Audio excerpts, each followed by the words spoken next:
Je vais vous présenter le monologue de Miranda dans Tristesse, Animal Noir, donc écrit par Anja Elling. On m'avait recommandé cet auteur, mais je l'avais encore jamais lu, et du coup j'ai tout de suite aimé en fait la langue et la façon d'écrire.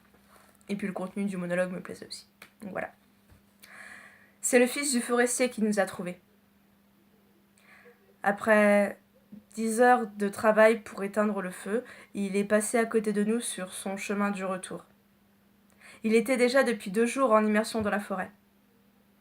Depuis 41 heures, des pompiers étaient déployés dans la forêt, avaient maîtrisé le pire, la flamme nue. Mais le feu qui couve n'avait pas encore été vaincu. Le feu qui couve est un animal silencieux, sournois. Le travail continuait. C'était le soir, 10h moins 10. Le ciel était noir. Depuis 48 heures, je n'avais pas vu la lumière du jour. Bien que je ne sois encore jamais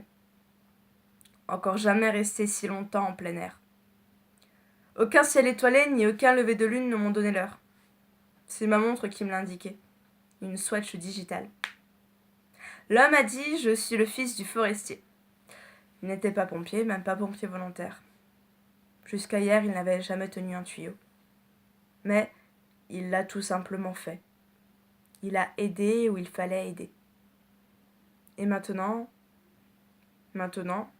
il voulait m'aider. Il me plaignait. Oui, il m'a trouvé dans un trou de terre. Son nom entier, je l'ai oublié, je sais seulement que ça commence par G. G comme Gunther, Gustave, Gerd, comme Gloria. Il a dit « Je suis G ». Et il a pensé que j'étais seule. J'ai marché pendant 1 jour et 1 nuit et presque 5 heures. Avec mon enfant mort enveloppé dans une veste à capuche bleu clair. À travers cette forêt. Plus tard, on dira, elle n'a pas fait ce long chemin en toute lucidité. Elle ne savait pas ce qu'elle portait, le baluchon bleu clair, ni qu'elle était en danger.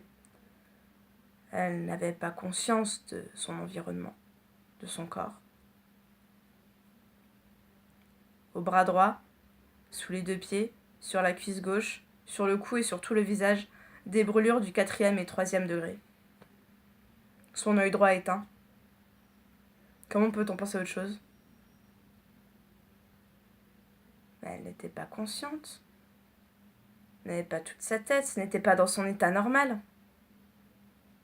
J'aimerais pouvoir être du même avis. J'aimerais pouvoir dire que je n'ai rien su et rien senti.